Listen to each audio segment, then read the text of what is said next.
welcome back. You know what day it is? It's not Saturday. It's not Friday. It's Sunday. And that means it's Invisible Sunday. Welcome back to The Actuality, everyone. I am Josh Wallace. I'm your GM and host today for the Soul's Direction, an Invisible Sun live play by Monty Cook Games. And I'm joined here by my wonderful cast. We have Kelton, and he's playing Billy Burrows, the awesome jazz musician. And then there's Chris Harris, who's playing Sterling Price, our wonderful scholarly Vancian magician. And Joanne Wallace, who's playing Claire Thespian, the Vislae that runs a theater for the dead. And last but not least, Jeff Vaden, Albion J. Finch, our resident Fox expert. You know, this has been actually an incredible series of episodes so far. I'm really looking forward to seeing where you guys take this now, because we're going to get into the portion of this campaign where it's all on you guys. So I want to see what you do. Let's start out with a quick recap. Who wants to talk about what happened last time? For those that didn't see the episode that we have up on YouTube that you can go see if you really want to. We'd love for you to.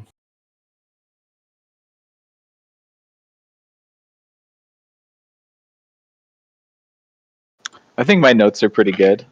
Go for it. At least to do a quick summary. So all of us received individual messages in bottles that smelled of the ocean. They told us to seek the compass. They mentioned the relics of the lost ones. We did some research in a few different places. We found, or the Relics of the Lost Ones was a book that we were looking for at the Vancian Library. It was missing from that library, so that was a red flag. We looked at the Dreamery, and by speaking to a dream weaver there, we learned a few things. They didn't have the books that we were looking for, but things got a little weird, and Albion experienced some dreams, some bottled dreams, and we learned about Menter's Square and the massive library there. So we went, researched. There was an incredibly uncomfortable person in the library with the giant nose that could tell what book we needed by smelling us way too close for comfort. Everyone more or less hated it. But long story short, we learned about the legend of the Soul's Direction. We found 3 books collectively: the Stories of the Erebus, the Relics of the Lost Ones, the Infinite Soul of Vislae. We were basically about to delve into those books and see what we can learn about the Erebus, what, at least for Billy, he can possibly learn something about his past. And yeah, anybody else chime in, because I skimmed over a lot of stuff. That was pretty good summary, actually. I'm gonna give you a joy for that, just cause. So I'll take it. You're correct. We find ourselves in a massive underground library, known as the Infinite Library. Menter's is incredibly large, and there are literally hundreds of librarians helping Vislae to find books there. Some of them are more pleasant to be around than others, we've found. And despite the unpleasantness, some of them are perhaps more useful than others in finding specifics and specific books. So you have now 3 volumes in your possession, and you're correct. That's the Stories of the Arabast, the Relics of the Lost Ones, and the Infinite Soul of Vislae. And Albion also has something like 10,000 volumes of alchemy that he can go through now, over the course of 30 bookshelves in the main library. And he will. That might just take you the rest of your life. I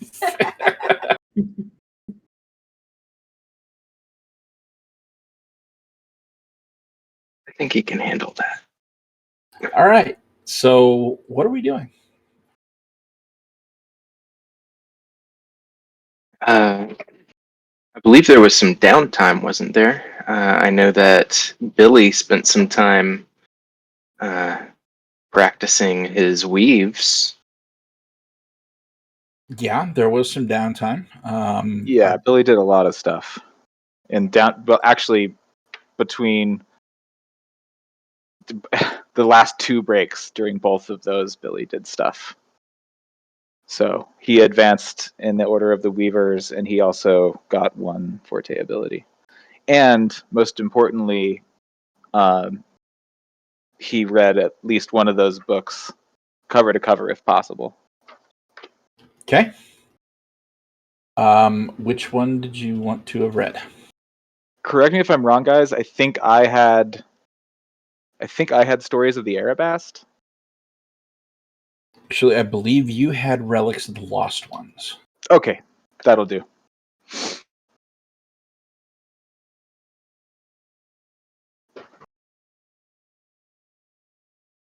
And Albion spent some time. Oh, go ahead. Go ahead. I was just going to say Albion spent some time learning the minor magic. What is it called? Fast read. So that he can read books simply by touching them. So he can. So he's a go through wannabe Logavore. He's just getting the Cliff's Notes versions of each of the books on the bookshelves to see which ones seem the most relevant and interesting. The Diet Coke of evil.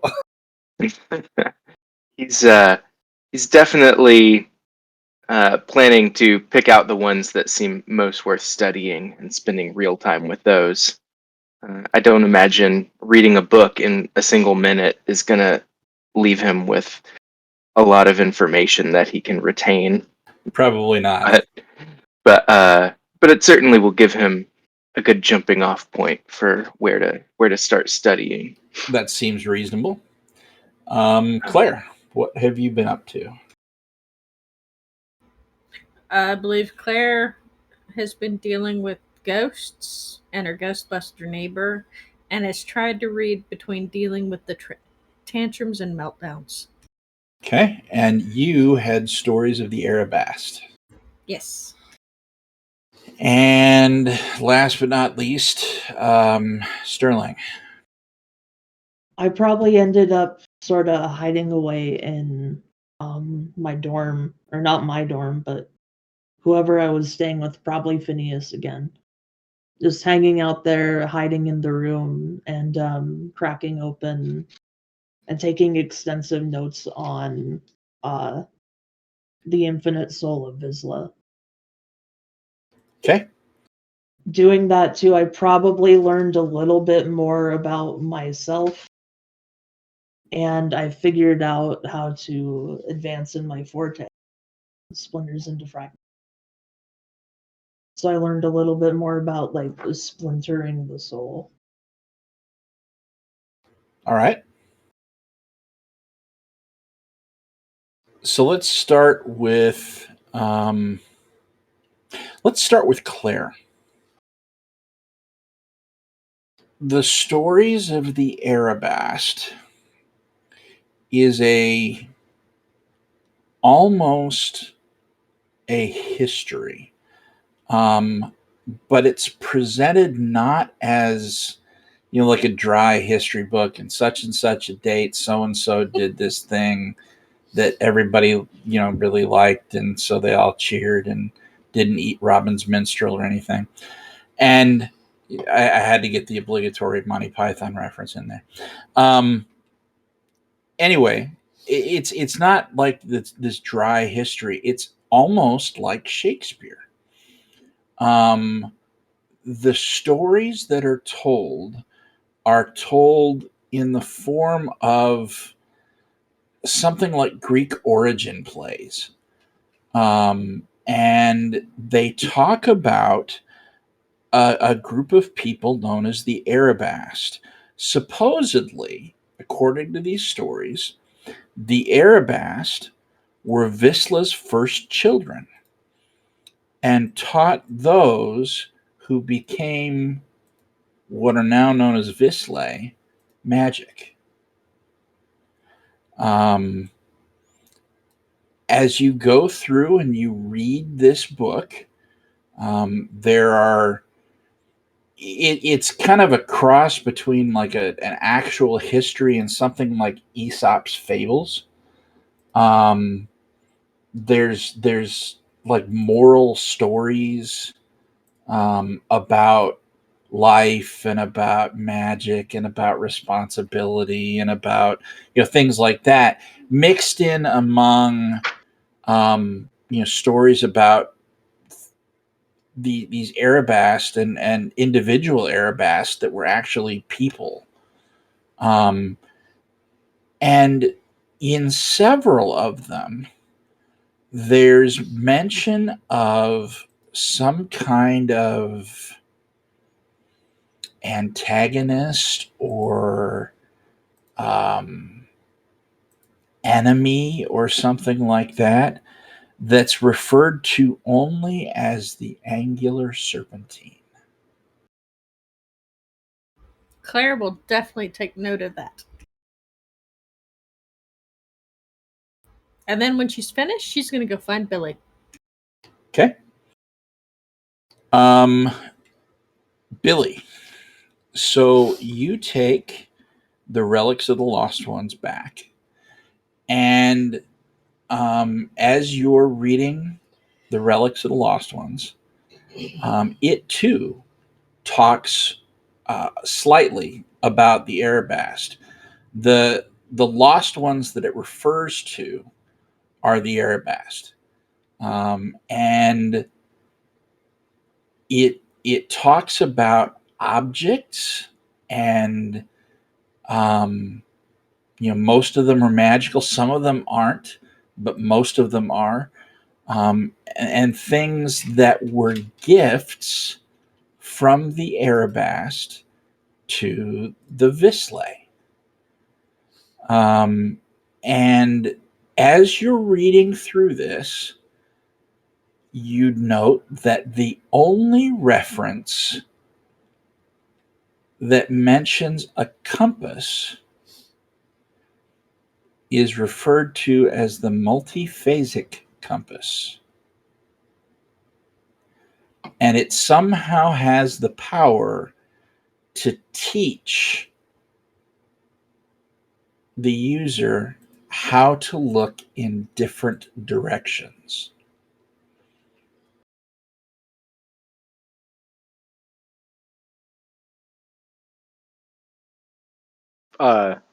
Literally?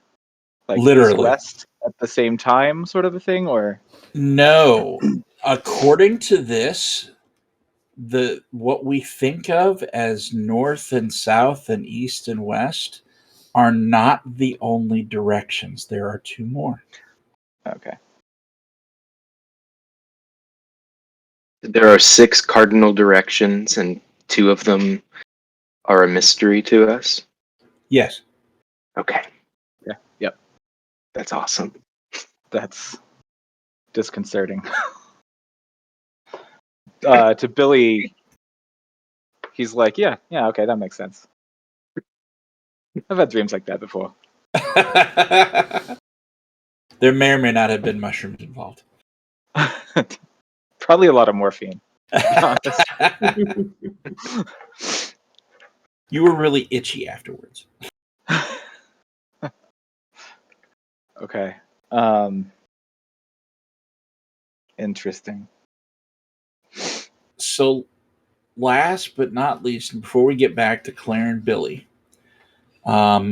Sterling, you go through and you study the infinite soul of Vislae. Okay. This book is easily 3 times as thick as the other two. And as you're going through it, it reads very much like a philosophy text. There is vast amounts of metaphysical gobbledygook that's written down. That whoever wrote this, and it actually doesn't list an author. Whoever wrote this was either absolutely insane, or he was trying to convey a concept that defies communication, and you're not sure which it was. It's 50-50 shot at this point. You do, however, find 2 pieces of information that you note as particularly useful or enlightening. The first one we actually already covered once. It's a duplicate of the essay that you found, the 3 of you found in the carnival in that backpack. Because that episode, we had such technical difficulties, what I'm going to do is I'm going to have us read that one again so that the audience knows what it is. The second piece of info, and we'll come back to that in a second. The second piece of information is that the infinite soul of Vislae is not referring to Vislae's soul. It's referring to yours. And that the path of the soul is infinite or circular. It's sent out from Vislae only to return when it's found its direction home.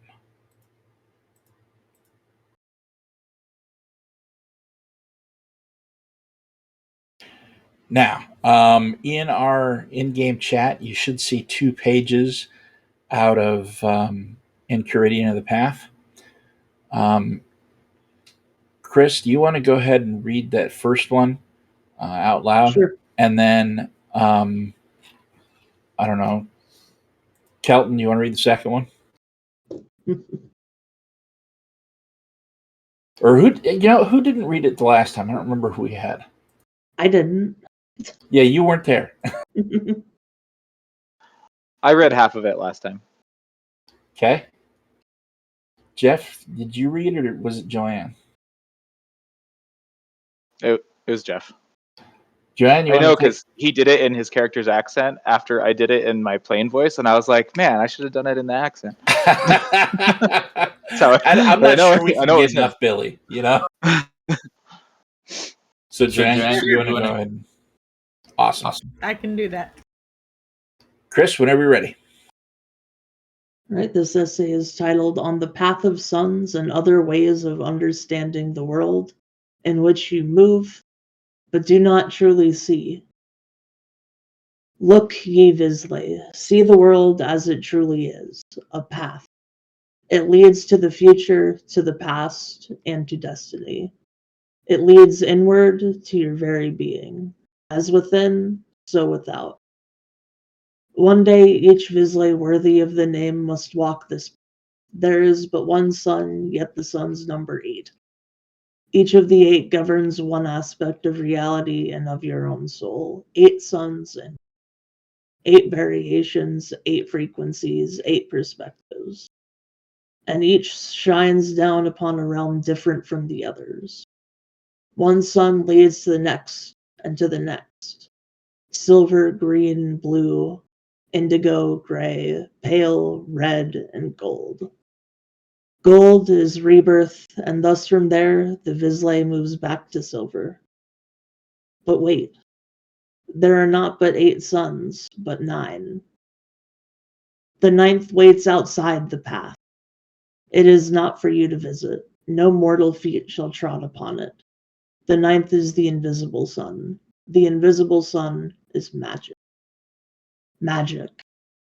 To walk the path is to move through the never-ending cycle. Silver, green, blue, indigo, gray, pale, red, gold, silver, green, and so on. Past, present, truth, deception, and future. Birth, life, death, and rebirth. Beginning, middle, and end. Each sun has a warden. These beings are beyond mortal ken, and they represent their sun and guard entry to its realm. But each holds other secrets as well. All Vislae encounter each guardian once as they walk the path and first seek entry to a sun's realm. Wise Vislae, however, will later return and learn from the warden. Hear this, Vislae, there is a lore that only the wardens possess in all the world and all the worlds. To move in the obverse direction is to hide from the suns. This is not the path, but the night side path. This oppugnant counterpath is dark and dangerous, and a threat to the Vislae's soul. When the Vislae walks the night side path, they find themselves not in the traditional realm of each sun, but the night side of the sun. This is not, as a young student might first suppose, the opposite of the sun's realm, but rather a similar realm, but darker. If green is life and vitality, nightside green is not death, but growth gone awry. It is cancer and disease. Gold is rebirth and change. Nightside gold is unwanted change and transmutation gone wrong, and so on and so on. The nightside path is dangerous. Heed these words. No Vislae will learn all they must know without walking the path. Visit each realm and learn from it. These are the realms of spirits and gods, but mortals too. More types of mortal creatures than can ever be catalogued. Demons, angels, and things holy. Neither abide behind suns your eyes have not yet seen. Magic, lore, and secrets abound. Oh, the secrets. Once you are done and have returned to your safe Vislae home, think on your journey more. Have you really traveled across the universe and seen its far corners? Or have you actually plied the depths of your own inner being? Have you truly traveled anywhere, or have you simply visited your own soul? Or have you done both? As within, so without.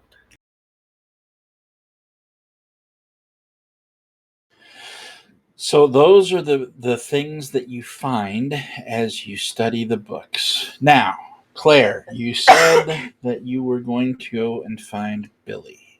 Yes. I don't know where the other two live, but I know where Billy lives, so I'm headed for Billy's house. Okay, so you go and you find the bomb. As long as it's not about to blow up. I mean, it's hollow, except for me and my stuff. So yeah, she's gonna go and she's gonna call up Billy. Are you in? Please tell me you're in. I think probably while you were approaching, you heard a couple like somber bars of trumpet music, and then a distant voice probably, "Give me that old-fashioned morphine. Give me that old-fashioned morphine." So he's sitting outside on the tail fin of the bomb, contemplating, playing music. Can I come up? Certainly. Okay. She'll come up and join you and sit down next to you and say, "So, the book. Have you read yours yet?" Yeah, I have. It was She intense. I know the feeling. And she'll pull the book out of her pocket and say, care to swap? There's a lot of information in here that I think you should read as well. Yeah, we probably ought to do that. I think there's going to be some overlap, I can tell you that much. Yeah, but I want to see if I'm the only one who gets a really creepster vibe about this whole thing. Like, Yeah, I can already say that I do, at least from this book, but it's mine is a little bit about the Arabast also, more about what they left behind than about them themselves, but yeah, it's haunting. yeah, mine is more about them and their enemy. Yeah, it's really weird because evidently the Alabaster were the Vislae's first children, but that's just, huh? You know? I don't recall ever having kids. That's disconcerting. Speaking of which, just as a side note, Claire, Sterling, and Billy also take a point of hidden knowledge. Because I need more of those. I need to start using them.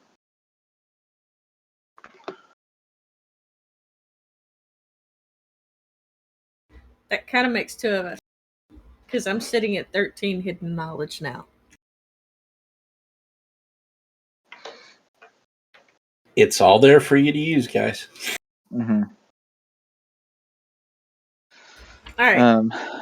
I did find maybe a reference to the compass that was mentioned in the note before. So that's something we could look into. I know it's named now if it's the same thing. Cool. I think I found a mention that the spiders might have been talking about. You remember when they were talking about the whole enemy thing? Well, in this, Yeah. there was an enemy, and it was called the Angular Serpentine, which sounds What a lovely really name that is. not okay.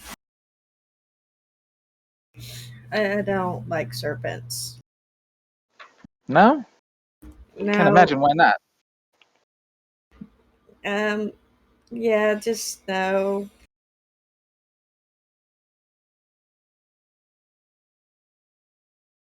So you're sitting out on his fin talking. Albion.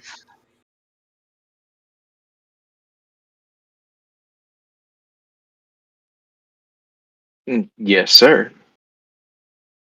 What are you doing this fine day? Oh, Albion's doing what he's been doing for the last couple weeks at least. He's neck deep in books on alchemy, just stacks and stacks of books around him. He's been spending his days down in Menter's and just reading away. He'll pick up a book and hold it for a minute or two, reading it with magic, and then place it back on the shelf if it doesn't seem particularly useful. But if it does, he sticks it in his bag and brings it back up to the main level where he can study it more in depth. And has been doing that for some time. He's trying to learn to understand the fundamentals of alchemy. He's learned a bit of the practice on the front end. He has some practical applications for it, but he's interested in the metaphysics of it as well. So, the metaphysics of alchemy, while it's not a particularly documented topic, it is touched on in some of the books that you find in those shelves as you're going through them.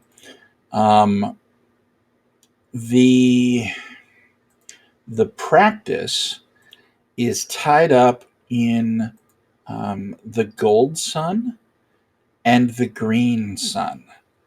And alchemists tend to focus on those two over the others. They look very much at green as a driver for change and growth, and gold as a way to control and channel that change. So, yeah, the metaphysics behind it, the theory behind it, all seems to surround those particular outlooks, those kinds of magics.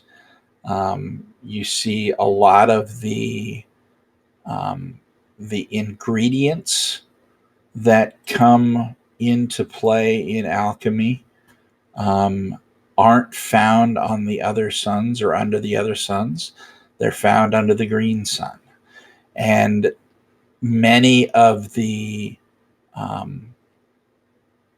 magical formula and the implements that are used for alchemy and to do it better and to control it better are centered on things found in the gold sun.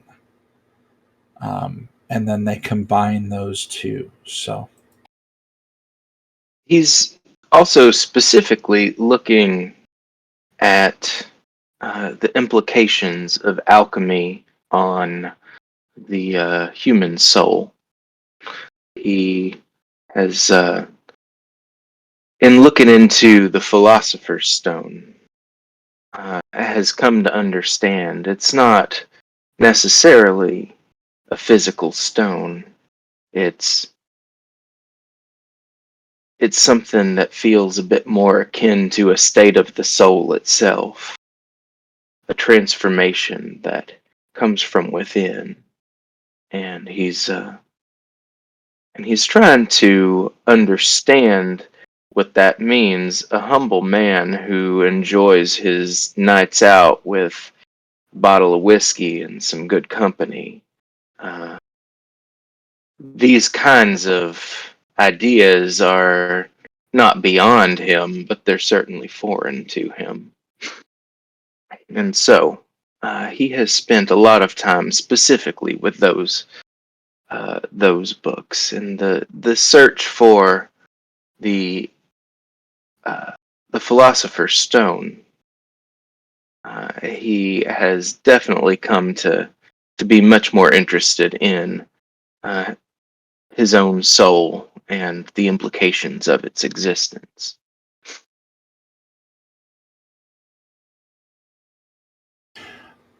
what, with regards to that, what I will say is that over the course of your study, you've not found much, but there is one piece of information in one book, and it's not mentioned anywhere else, that talked about something called the shards of the soul. And that every Vislae has them. And they number 8.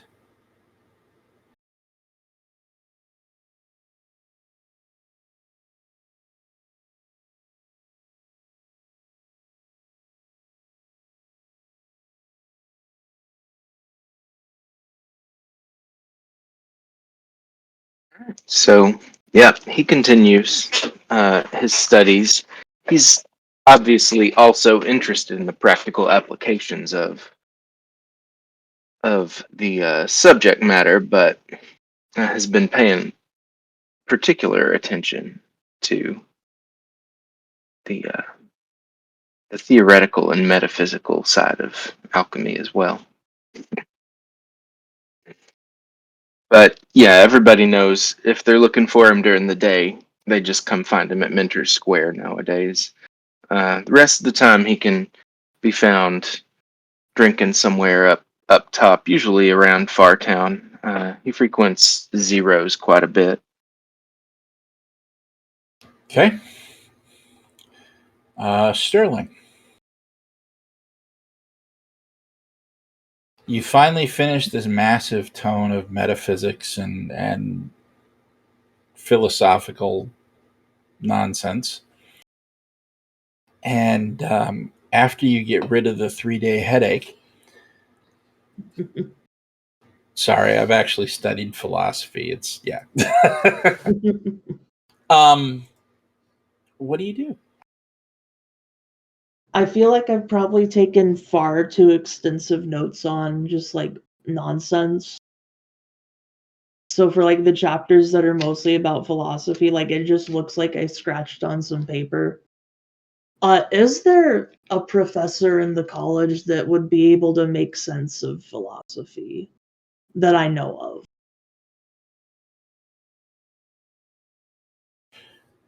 In the Vancian College, is there a professor that would be able to make sense of philosophy? I'm sure there is, but one that like I know of right now. There are professors that deal with philosophy in the Vancian College. I don't know that I can honestly say that there are any professors in the Vancian College that can make sense of philosophy for you. I'm sure there's one who could at least like turn this into words instead of whatever I ended up with. Oh, absolutely. They can all turn it into words. Yeah, they can turn like whatever I ended up with, like stuff that defies communication. Maybe At the figured out some end way of to the communicate it. end of the day, you may not understand the words still, but they can absolutely turn them into words. I think I might start looking for a professor who can like help me study this. Okay.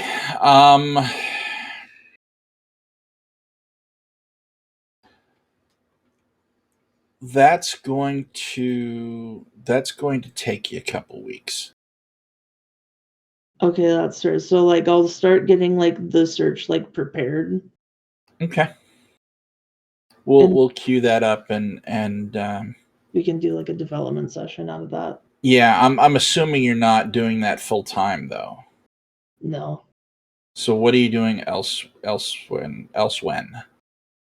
I think in the meantime, do I know enough about spider culture? So like if I ask, could they do a favor for me? Like small favors. Sure. So I'll go try to find like a spider or something. Or try to like You live by a library, there's plenty of them. yeah, I figure.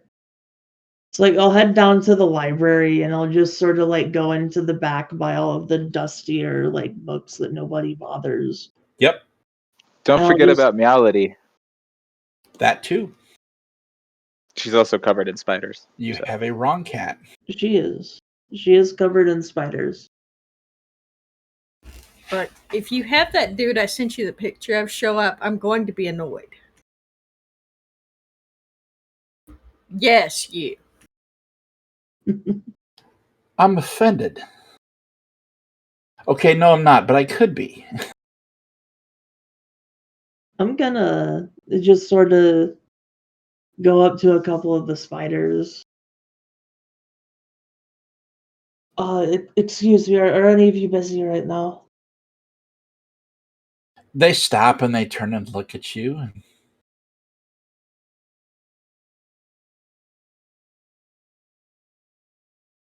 Could one of you help me contact somebody? I just need to do something simple. Call them for lunch, trade notes, that sort of thing, but they're pretty far away.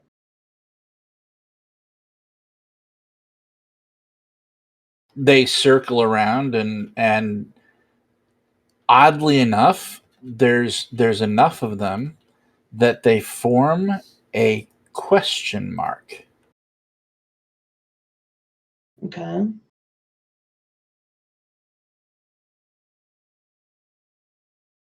Do they want me to tell them who, or are they like, what are you talking about?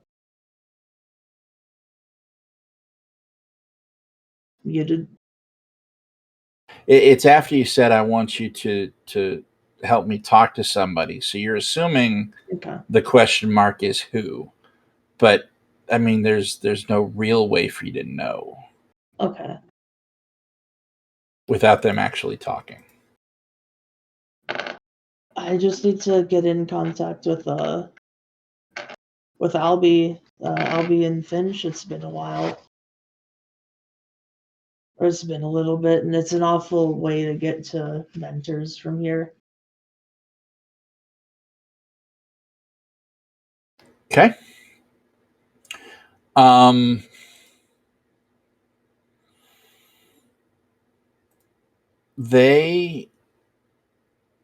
They sort of pile up in what looks like a pyramid, and the one at the top seems to be kind of stretching for you, like almost like he wants up. Okay, sure. The spider crawls up on your arm and is kind of perched there on your shoulder, and it's looking at you like it's expecting something of a message or whatever.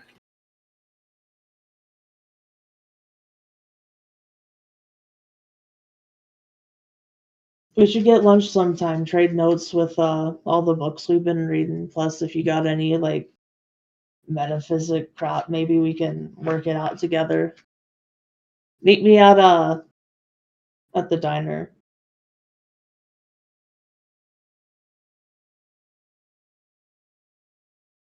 Okay, so it waits until you stop speaking and like you're done, and then it kind of crawls back down your arm and waits at the edge of your arm for you to put it back over on the book. And so when you do, it kind of hops off and then skitters off. Okay. I'll leave behind a little tip for him. Could I leave behind like hidden knowledge as a tip somehow? Just because that's what are spiders going to do with orbs? I'll tell you what. You can tell the spiders a piece of hidden knowledge and burn that from your sheet as a form of payment if you want. Tell me what kind of hidden knowledge you're going to give them. Hidden passageways through the college, like one or two of them, or not through the college, but like some type of hidden passage that opened up from like reading about the Path of Suns. Okay. So maybe it's like a hidden passageway like into another sun. All right. So go ahead and take that off your sheet, and they kind of skitter off as well. Yeah, they're not gonna do anything with orbs. There's no like spider store. No, there's not, and you're absolutely correct. Or am I?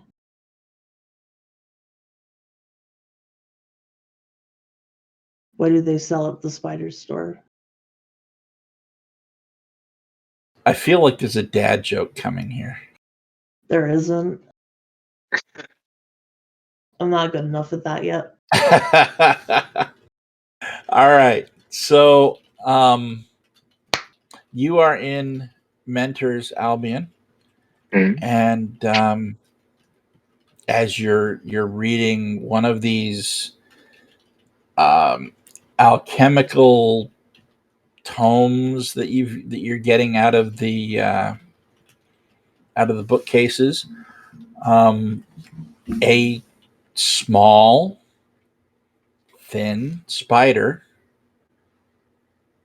crawls up on your table and kind of looks at you as you're reading.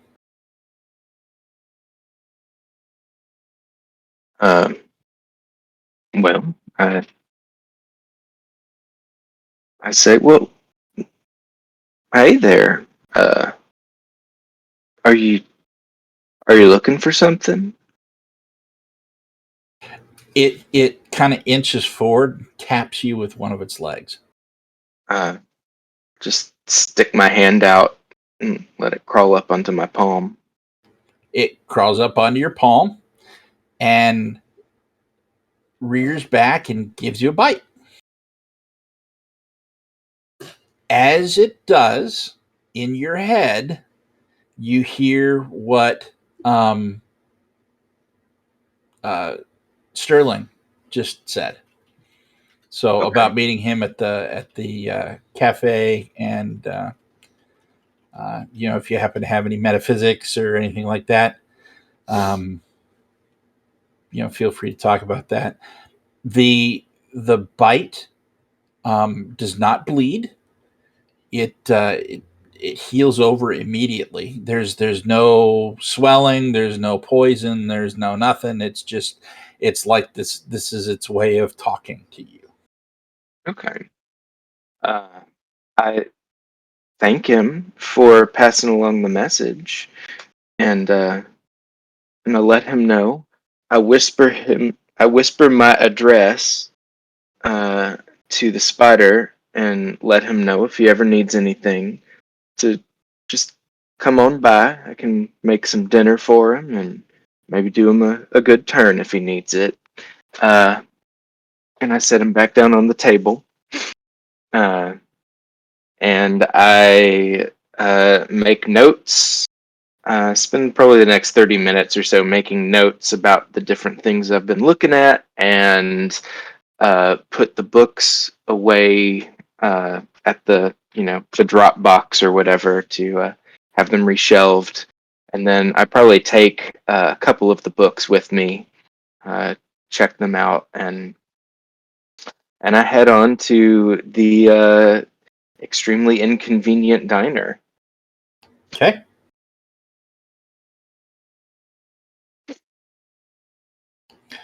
So back to Claire and Billy. You have swapped books now. You've talked a little bit about summaries. Are you just leaving Claire, or? No, Claire will just sit there with him and read the book. Okay. I was going to suggest that we find Sterling.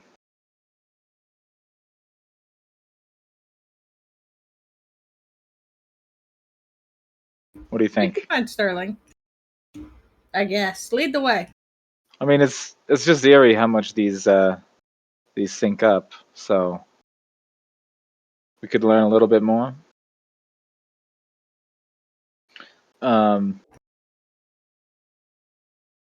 Well, Billy, what would Billy do?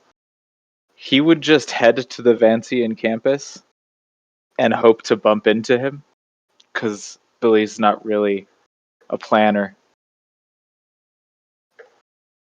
Okay. You head to the Vancing campus, and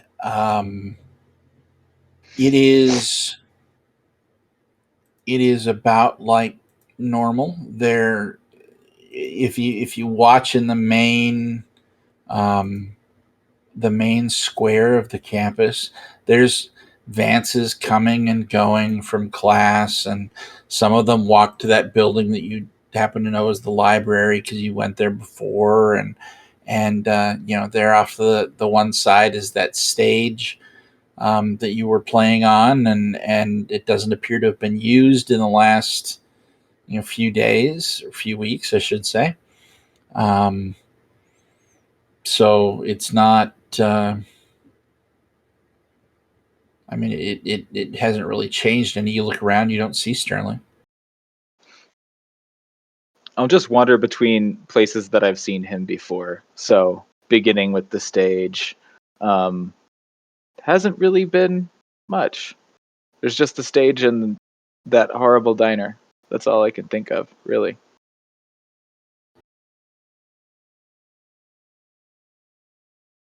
Oh, I think you're muted.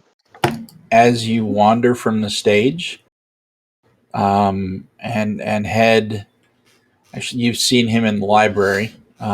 So you wander the library, and he actually is coming out like he's getting ready to go somewhere.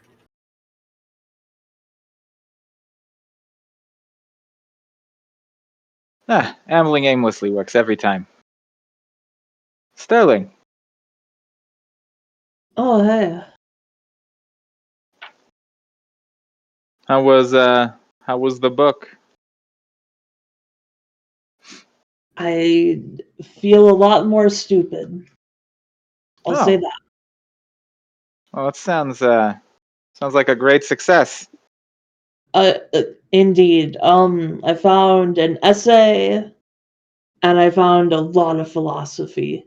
The essay was the only thing that made sense. Interesting. We found both of us, each of us, found a lot. It's maybe too much. My brain hurts. That's me. Do you want to I don't know, get a cup of coffee, compare notes? Yeah, we can. I actually just invited Albie to lunch. I was thinking about him. Yeah, we used to be friends before the war. Something, I don't know what happened, but we lost touch. Want to try to get it back together. Perfect, that sounds good. That horrible diner has coffee, don't they? Yeah, There was a I shot in think it. I think tonight there's the it's specials night tonight. Well, as long as they have coffee.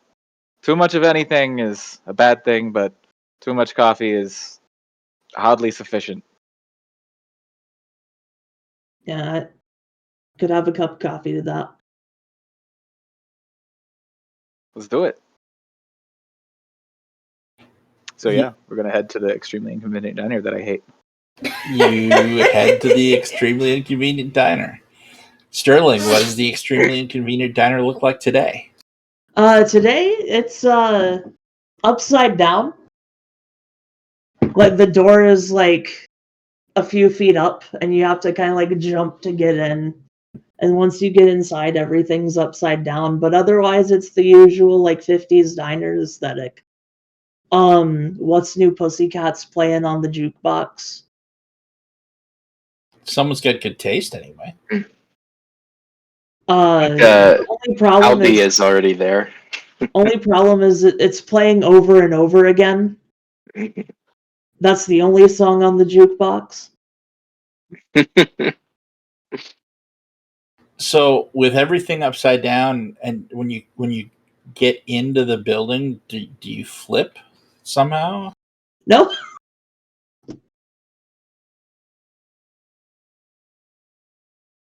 No. All right. That's cool. So yeah, the waitresses are sort of dressed up. They've all got heels because that helps right now. Their hair all pulled back in a bun. Even if it's like a male waiter, they got their hair pulled back in a bun too. Okay.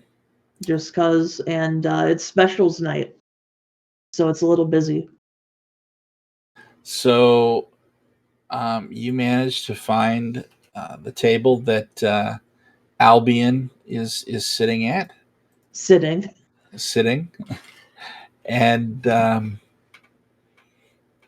climb up with him. And yeah, coffee. Albion says, "Well, the coffee is staggeringly terrible today, but he lifts the cup and he says, but they just keep it coming," and takes a sip. Okay, so we've got really bad coffee for Albion. I'm assuming you're going to order some, Billy. Yeah, I don't know why we keep coming here. Coffee. Okay.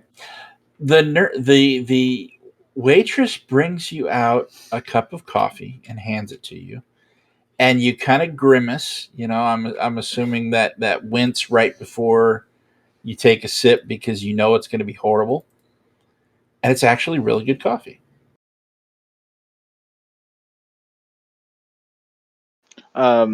Billy is like, oh, that's surprising. Takes out a flask, pours some bourbon in it. What do they say? Avoid hangovers. Stay drunk.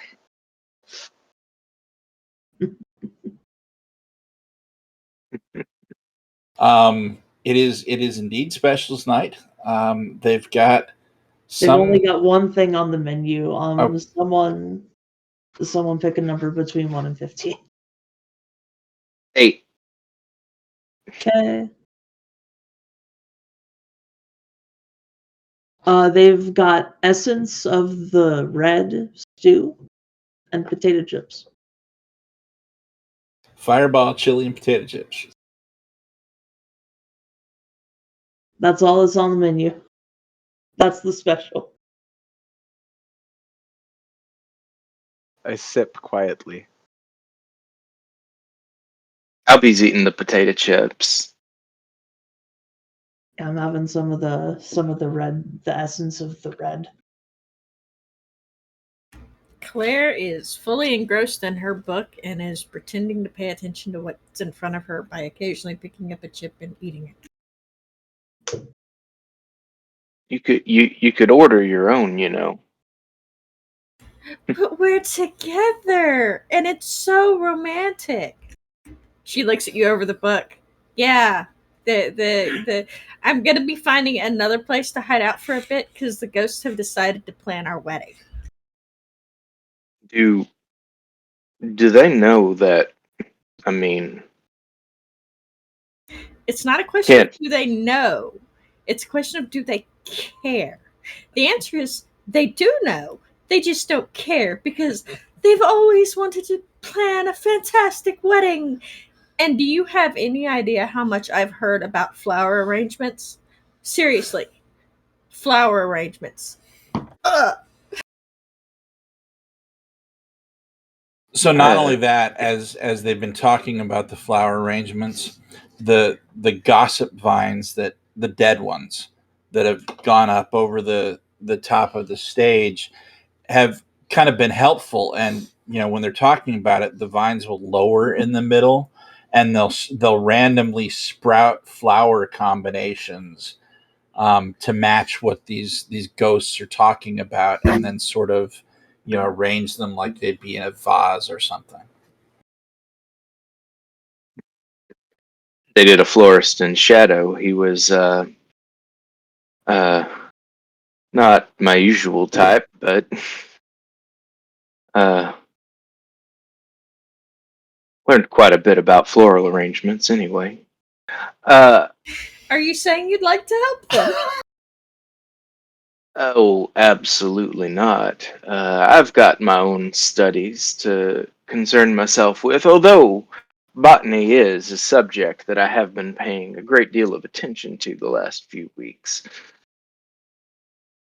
Many, many ingredients are found amongst the rarer plants that you'll find in the green, obviously, but there are quite a few in indigo that very potent alchemical reagents. Uh, but I digress. I believe I received a message from a spider earlier today asking me to join you, Sterling. You had a question or something. And always happy to help a friend. I just thought we'd catch up, share notes. It's been a while since we hung out. Oh, Ended yeah. up finding Billy and Claire on the way, so they wanted to tag along. Always a pleasure. Yeah, Just thought- first of all, maybe you two should consider just going through with it, and then the ghosts will be over the whole thing, and you can call it a day, It'll be kind of funny. I mean, if you really want to laugh, you gotta take what causes you pain and just play with it until there's nothing else you can do but laugh. The only thing that causes me pain is, well, being around children, I suppose. But Yeah, well, pain, Look, mild irritation, no, whatever. No, Billy, I appreciate the gesture. It's really a good idea, except for we're not going down that path because after the marriage, then they'll start wanting to know when I was going to provide them with grandchildren. No, no, no, no, no, no, no, no. How would You they know, feel about the you have a divorce? great point there. Besides, we kind of have bigger things to do. This is some scary shit, guys. Yeah, I have nonsense. I don't know about any of you, but I got a lot of garbage out of my book.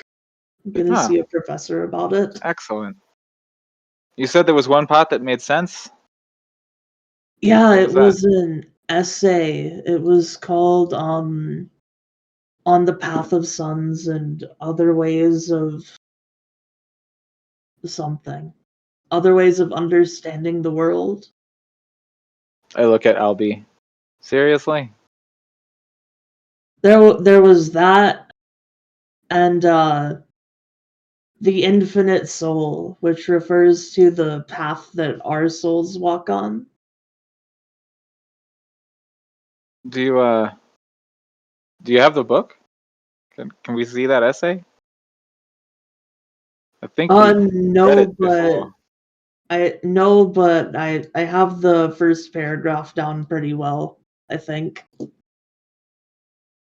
It sounds like the pages that we found at the carnival. Yes, it does. Did we tell you about that? No, you didn't. I don't think you told me about the essay part.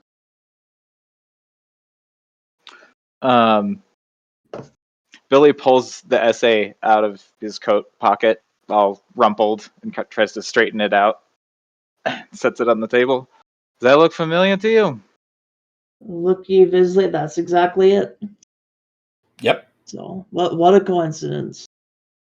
Yeah, those don't exist anymore. I know. They're comforting. Yeah. Well, we told you about the horrible dreams that both Claire and I had, right? Yeah.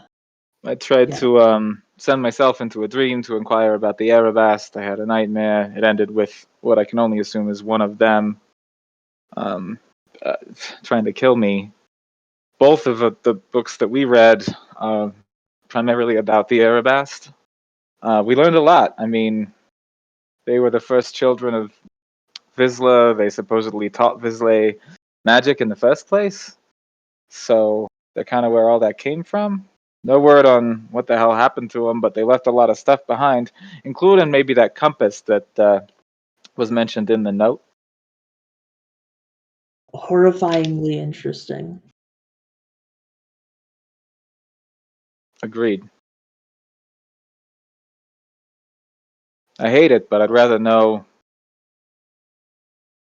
what the hell is going on than just remain in the dark, you know?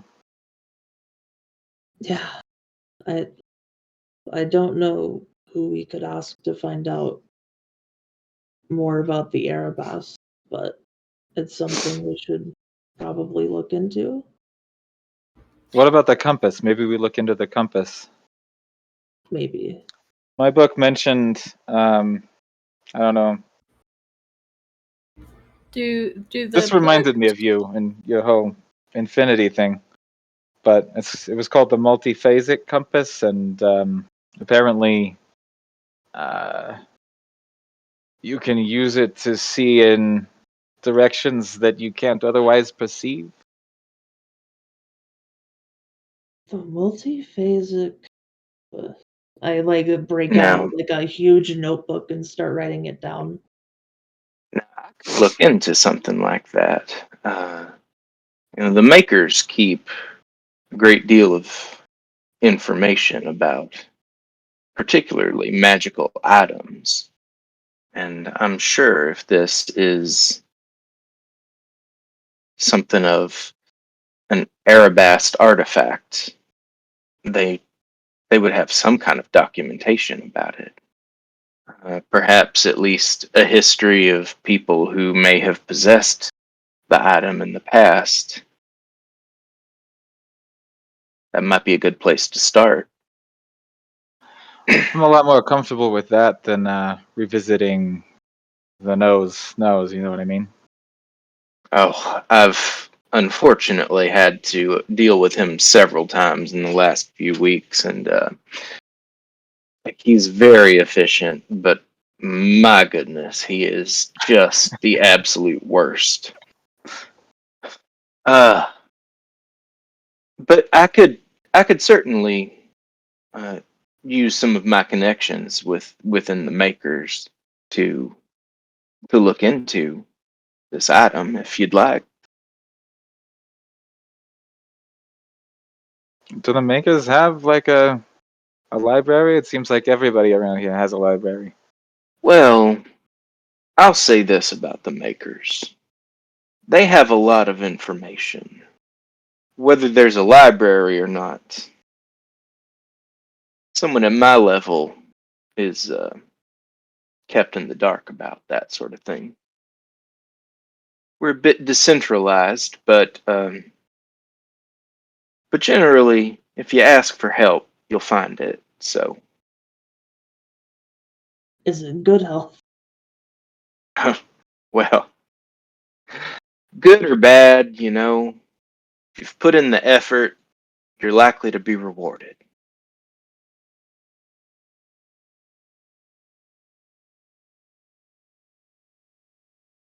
I think it's a great idea. I mean, I don't have much. We tried the Dreamery already. It doesn't seem like the right kind of thing. I have a I guess a friend you could say who claims that he knows literally everything, but pretty sure he's just cracked. That would be an awful lot to know. Well, I could certainly look into it, but for now, I'd say we're all here having I'd call it pleasant, but I feel like the point is that it isn't pleasant, dinner. So, I was hoping they might have an open-faced sandwich. They offered to put some of that terrible stew on some bread for me, and I declined politely as I could.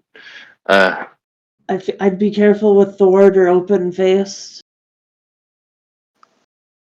Yeah, I think I'm gonna change Indeed. my dinner. Sterling, how is that stew? Do you still have a stomach lining, or? As far as I'm aware, it tastes fine. It's spicy. Oh, it's I not don't really feel. delivering on the essence of the red thing, is it? That's Well, The that's probably why it's trouble the essence. trouble It's not. starts later is the It's problem. not the red. It's God. essence of the red. If it was just distilled the red, I'd probably be half disintegrated.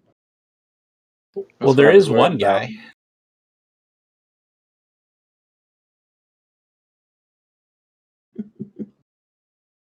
Yeah, I can imagine just like across the diner, there's a guy who like doesn't have his lower half by this point. He's still eating. It's horrifying. Well, uh, do you mind if I take a look at the books? No, not at all. I brought him. Or, yeah, she's reading the one that I read. I'm reading the one that she read. So here they go. All I brought were my notes, and I have like this giant notebook. If you Um, can make sense of it, be my guest. I want to look yeah. at his. I want to look at his notes. I It's am a lot skilled of in metaphysical. uncodified magic and things that don't make logical sense. And why not? I'll give it a shot. I'll pass over the notes. Like, I no clue. To imagine that when Albion is reading a book, his eyes sort of have like blue fire in them for a moment as he's absorbing the information. and his face just has a creepy blank stare. And then he blinks and shakes his head and says, "Okay, that was interesting." Metaphysics are your thing at this point, right? Or is that just alchemy? Well, I mean, I'm learning more and more every day that everything's connected. So I've been branching out a bit. Um, Takes your notes and kind of reads through those a bit. Uh, First using the magic, and then kind of flipping to pages where he had questions about things. And um, All right. So, Billy, you wanted to try and interpret. Yeah, Billy's gonna try two things. He has a skill in like non-codified magic, like I said, so he wants to just take a look at it. I'm also, if he doesn't get much, he's gonna try a weave. Okay.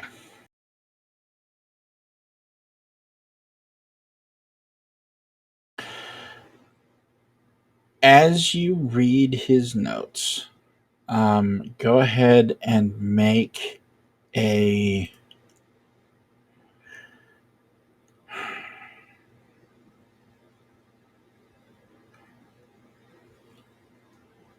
Let's do a sorcery roll.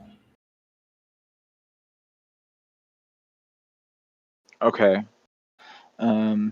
And use your skill as a bonus to your venture.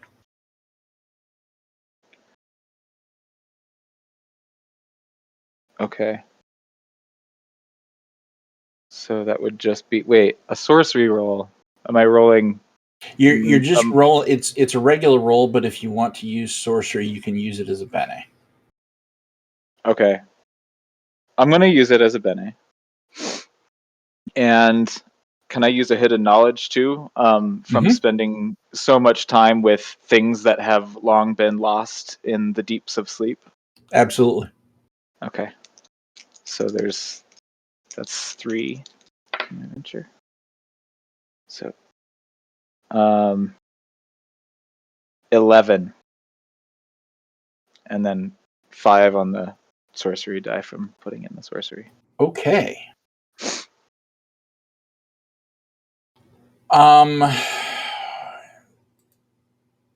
You're not going to get much, okay? But I will tell you that as you're reading this, you get the sense that the person that wrote it was trying to communicate something uncommunicable, like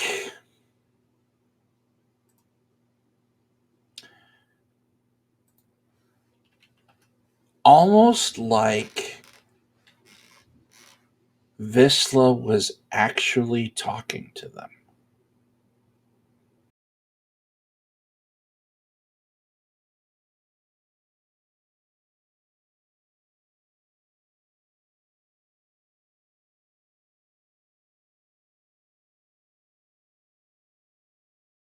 Okay. And if we want to break it up. But Billy is going to try a weave on top of that, because now he has a little bit more information to work with. Okay. Before So, you do that, I'm okay. going to let's flip a card. Mhm. Like we talked about.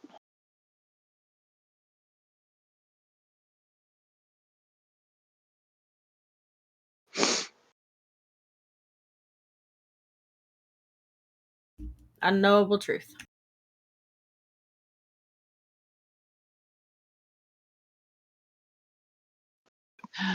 Kidding me.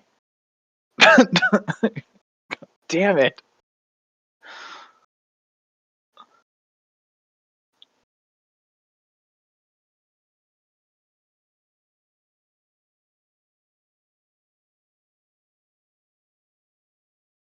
Okay, a noble truth.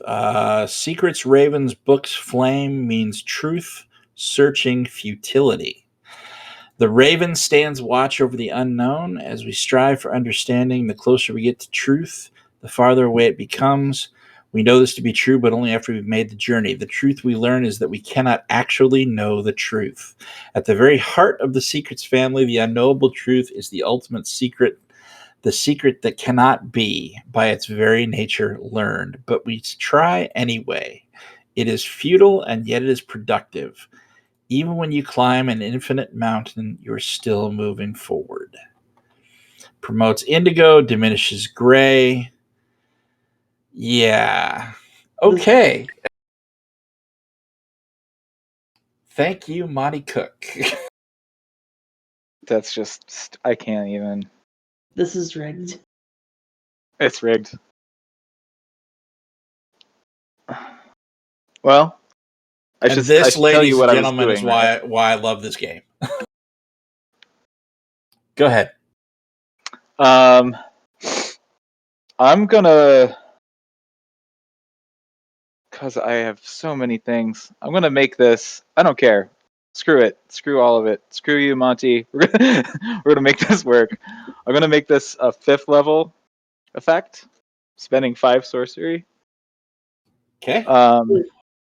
And I'm gonna spend another hidden knowledge from the same basic concept. I've Okay. spent so much time plumbing the deeps of sleep for things that have been lost there, weaving together sight from freedom and dreams from sleep, like I did before, to enter a dream and search for, like it was the Arabast before, but now it's this uncommunicable idea theoretically coming from Vislae, or people dreaming of like Vislae speaking to them directly, and I'm going to look for visions of that have been lost in the deeps of sleep. And so that's, I guess I add all 6 of those. So 12, and then 8 on the sorcery die. All right. You find a very old dream floating on the winds. And the dream itself is not really, I mean, you can't really sort out the dream. It's abstract images and almost like trying to interpret, abstract art, right? It's just it's that it means one thing to you and it probably means something different to the person that actually received it. But what's interesting is you know exactly who received this dream, and that doesn't happen very often. You get a very clear sense of a name, and the name is Orsiard the Architect. You want to go ahead and spell Orsiad for me? Sure. Orisard. Orisard. Orisard. And sorry, is Epaulet? It was Orisard the Architect. Okay. And what's really interesting is that of the 3 books that you have, only one of them lists an author. The Secrets of the Arabast was written by Orisard, the Architect.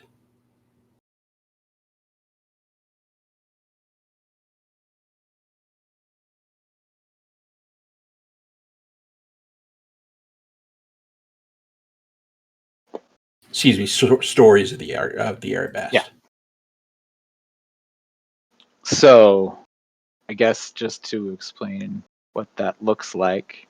So the most of Billy is a slightly staticky black and white, almost projection of a person. It seems to be three-dimensional, but often looks sort of flat. His eyes are still a dark but glowing blue. As he reads this and casts his weave across it, his eyes go completely dark, deep blue. And his form becomes like less and less distinct and more staticky, like a bad reception on a television screen. And he just phases out for I don't know how long. That's up to the GM.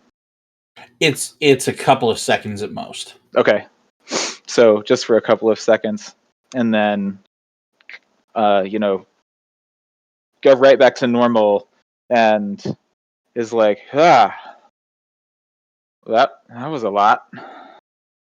I think I found something, guys. And I will, to save time, explain to them everything that I just learned. That the one thing I learned from just looking at it was I think that maybe the uncommunicable idea was coming from Vislae to a Vislae. And then, I found a dream about something that feels a lot like that concept of that communication. And for some reason, I know whose dream it was. This guy. And I point at the book with his name as the author. And cryptic information and 3 books and a cup of bad coffee and a cup of good coffee will get you a break. We're going to stop there for about 10 minutes. We'll be back, and we'll see what our Vislae decide that they want to do with this new information.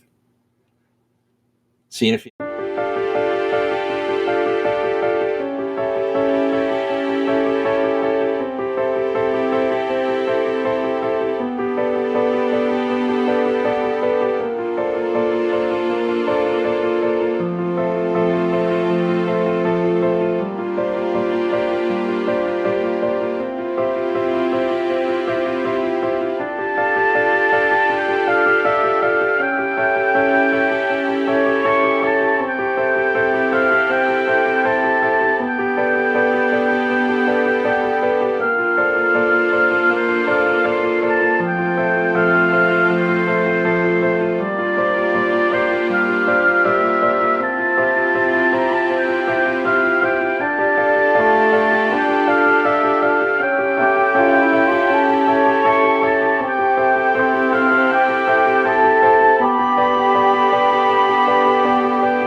welcome back.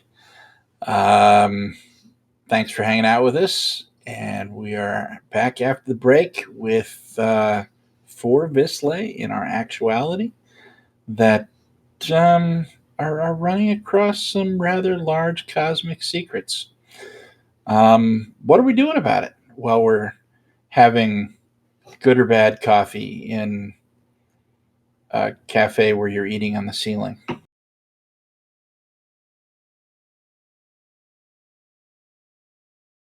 Thoughts, plans? Well, how does everybody react to that little bit of information I just gleaned?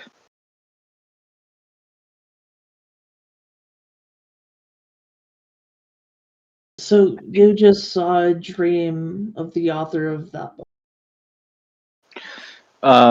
Yeah, so that uncommunicable concept that the text you have was trying to communicate. I had an inkling, or I should just do this in character. I had an inkling that was a missive straight from Vislae. So I plumbed the deeps of sleep for any forgotten dreams about exactly that, and I found one. And I never really know whose dreams I'm looking at. It's mostly just abstract images and things like that. But I caught the dreamer's name, which was indeed Orasad the architect. Orsa the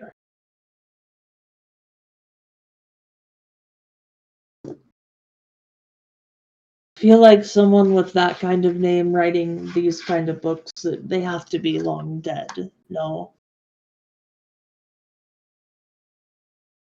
I would certainly imagine so. Maybe our goetic friend here could summon the spirit of somebody long dead, such as this Orasard. Only if they want to come visit. I'm going to look at the book. So we've got the author. Is there an editor listed? No, there is not. It's just an author and just the one book. No publisher name? No. The book that you're looking at, it looks like, so a mass produced book, you see a particular typeset or something like that. This looks like it was handwritten, like the old monks used to do with the flowing script and the like the colored inks and things like that. This is very much that kind of a book. You're guessing that this wasn't like copied, that Orasard himself actually wrote this book. Okay. Oh boy. No, I can try to see if he would like to come have a conversation with us. Or maybe somebody who knows him would like to have a conversation with us if he doesn't want to.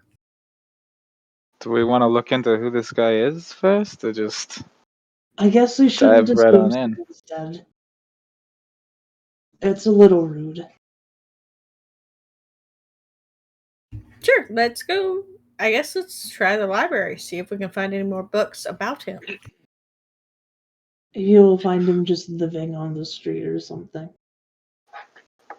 Go door to door. Are you Orasar, the architect? Specifically the architect one. We could look at the library, or we could look into the compass. We could go. Well, you could talk to some of your maker friends, see if they know anything about that as well. We got options. Yeah, I Okay. can reach out to the makers and see if I can't find some information about that. And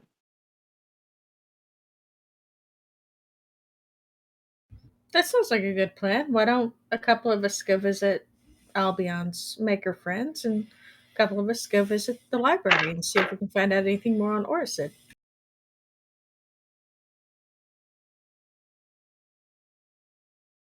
So who wants to go with me to find out about Oracid? It depends on the library.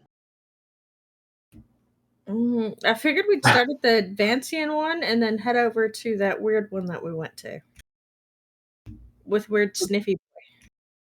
Suppose it's the best bet I go then. Alright, sounds great. Let us go, Sterling. And who knows, maybe along the way we'll find some trouble to get into. I'll ask for a check. Somehow. And she brings you the check. And today the currency is crystal orbs, which is kind of odd because it's a normal currency. Yeah. And the total on the check is 23 1/3. Exact change only. Yes, exact change only. I'll just hand her 24 crystal orbs and tell her, keep the change, and take Sterling out. I'll like crush an orb in like the perfect way, like crack it on the table and hand over a third of it. So ironically enough, as you do that, the orb actually splits into thirds. And you're able to give her a third of a crystal orb. So I just got 2/3 of a crystal orb. You have 2/3 of a crystal orb. Okay.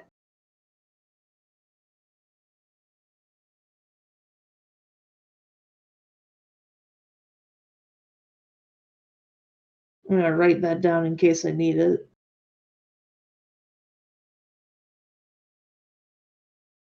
I mean, you can't imagine that there's a whole lot of call for a third of a crystal orb.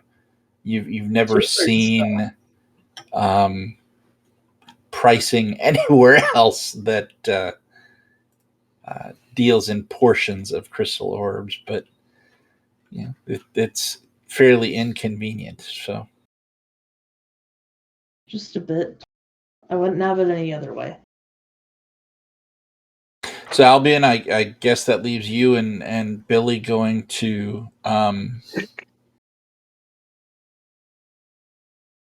your maker friends. Yeah, and probably. I assume there's like a maker bar where people just kind of hang out and unofficially, that just sort of hang out and swap stories about explosions and other wild mishaps in the lab, and Albion will head in that direction. Okay. What would the name of this bar be?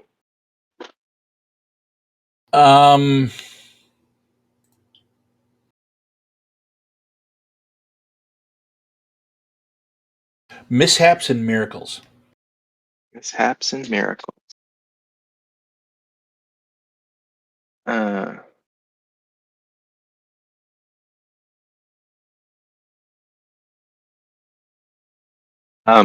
All right.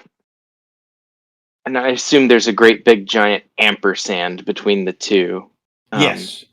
And yeah, we head over to Mishaps and Miracles. Like now, this place is a little fussy. Makers, not me, of course, but many of them are a bit more bookish and awkward in social situations. So don't be offended if anybody ignores you or is perhaps blunt to the point of rudeness. unfortunately, most of these folks tend to be a little hospitable, especially if you start asking around about their secrets. The makers are very secretive and guarded folk, so. But don't hesitate to be your own charming self either. I've played worse crowds. And we get to the place.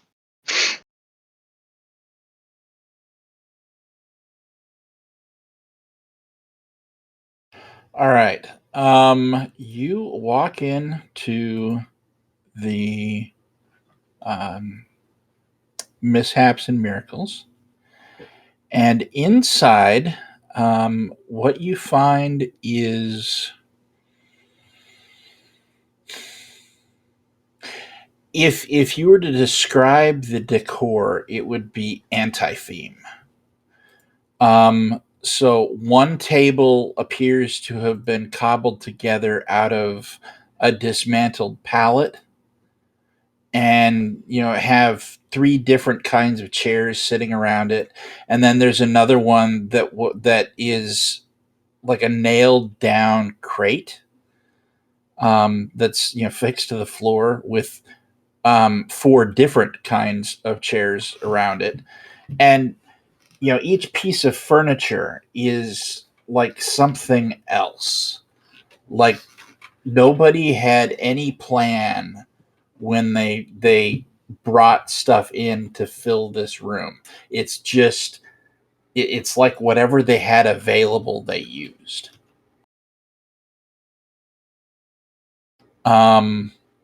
There are half a dozen, maybe eight, I guess, makers sitting around. Some of them are eating. A couple of them are eating. Most of them are kind of tinkering on something. And the food next to them is getting cold. Distracted. But yeah, that's it. It's not the cleanest place in the world. There's some oil and grime and things like that. Stains on tables and chairs and occasionally the floor. But it's very much well used. People come here a lot.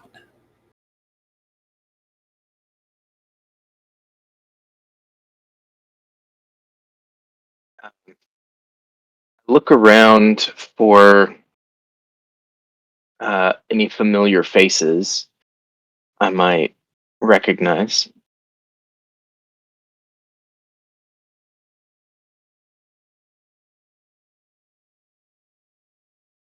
All right. So as far as familiar faces, you do in fact see one.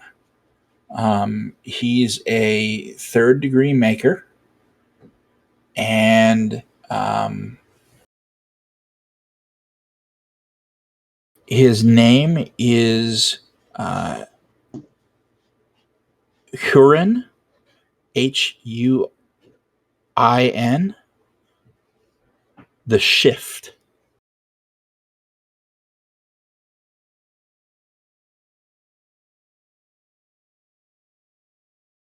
Okay. Uh, I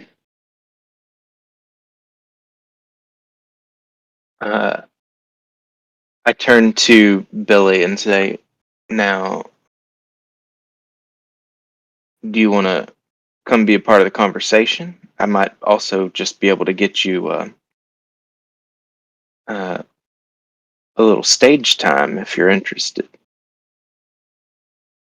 I was thinking about that myself. I could probably play something to make this conversation go a little bit more smoothly. Oh, well, nobody would say no to that. I could speak with Mabel. She's the proprietor of the establishment. She's She's also an alchemist, specializes in brewing. And Interesting. she's very talented, Well, especially let her when it know it'll comes be to recreational alchemy. Uh, I need to get to know this lady. Let her know, I don't expect to be paid, and I promise it'll be subtle and, not too loud. I'm stealing that for somewhere else. Recreational alchemy. yeah, I'm gonna go find the mistress of the bar, Mabel. So she's behind the bar where she normally is. She's a fairly squat woman. Not large per se, but short and built. Fairly large muscles, and she's got kind of a rag, and she's wiping down the counter. And as somebody gets done with their drink and asks for another one, she goes to pour it, and the keg is out, and so she sets it down, and she picks up the keg and goes over and rolls it down a chute in the wall, and then picks up another full one. And this keg is about as tall as she is, and she slings it over her shoulder and walks back with it, taps it, and then pours another flagon of ale and sets it in front of the guy. Miss Mabel, how are you doing today? Well, if it isn't Albion, how are you doing, my friend? I'm doing great. It's always a wonderful day. Now, I do have a small request. I brought a friend of mine. He's not a maker. He's more of an entertainer. He was wondering. She kind of shakes her finger at you. Are you going on about that fox of yours again that no one Oh, can see? no, ma'am. No, he is here, but he's not asking to perform this evening. Where is he? Let's see him. Oh, he's right beside you, actually. Really? I can Where? see him, and he's again, he's like in a humanoid fox form, standing right next to her, um, and sort of sniffing around. And I'm like, Rainey, get out from behind the bar. That is very rude. Uh, he, uh, he's right here. Uh, and as I'm doing that, Rainey shrinks down into a little fox form in front of me, and I'm like, okay, well, he's right here. Uh, he says, whatever cologne you're wearing is lovely. And, uh, and I pick him up, and I'm holding him, and I say, and my friend, Billy, come meet Mabel. Pleased to meet you, man. This is Billy. He is, well, he's a Hey, I jazz can see that musician.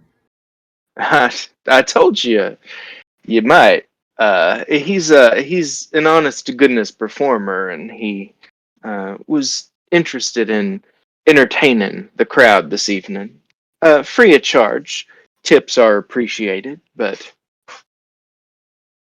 Free of charge, eh? Yeah, absolutely. Absolutely. I promise not to play anything too disruptive. Be my guest. And she kind of gestures over to. It's not a dais or anything like that. It's just kind of a cleared space, right in front of where she got the full keg from. There's no table or anything there. It's just kind of a empty area. You get the sense that this place wasn't set up for, Yeah. high entertainment or anything. Hey, yeah, I really appreciate it. And go about my business. I head over. And, yeah, I'm gonna throw a weave into the song, of course. A little bit different than what I've done in the past because the situation. I'm gonna be weaving subtlety from Moonlight and joy from Freedom into the song, just at like a level 1 effect. I refreshed my sorcery pool in between all of this.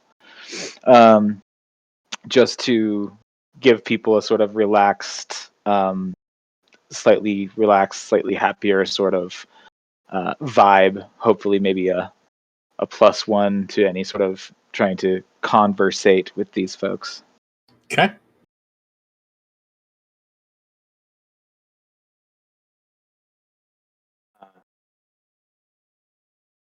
Yeah, I'm gonna sit down and sit down with Huin. Huin. I don't know how to say that. Huin, Huin. Huin. Huin. I'm gonna sit down with Huin and say, well, Huin, how are you doing today? Before we start this conversation, let's go ahead and roll for your weave.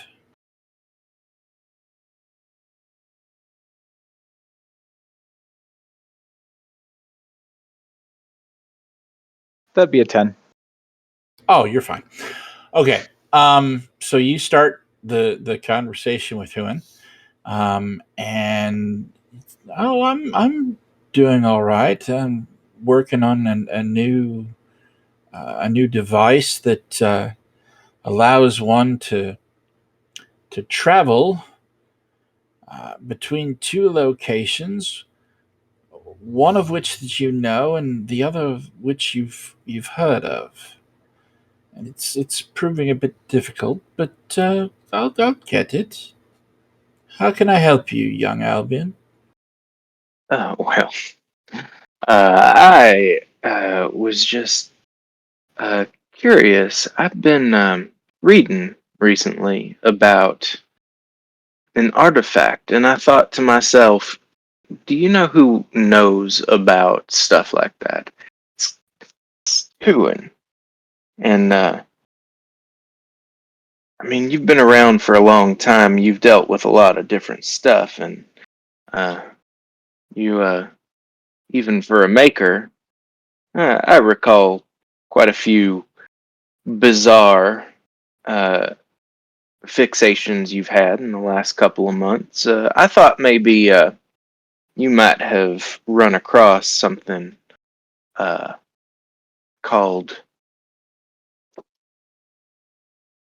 a Macrophagic Compass.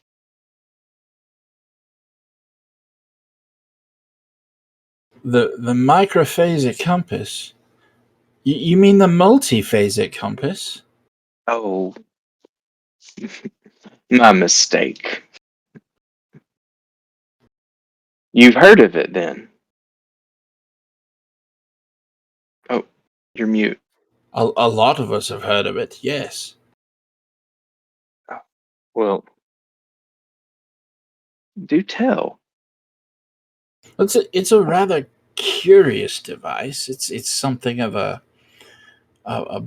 bowl with a glass top on one half and a kind of a peculiar floating needle. It points the normal directions, of course, but it also points a couple of new directions. I believe they're known as Stam and Ren. Uh, yes, I believe that's correct. And once used, the individual using it can then further see in those directions where some of us cannot. It's rather interesting. It's a lasting effect. My goodness. Now, where would somebody find an item like that? Well, there's only one young Albion, and currently lies in the House of Secrets, House of Secrets. in the care of Rusaz.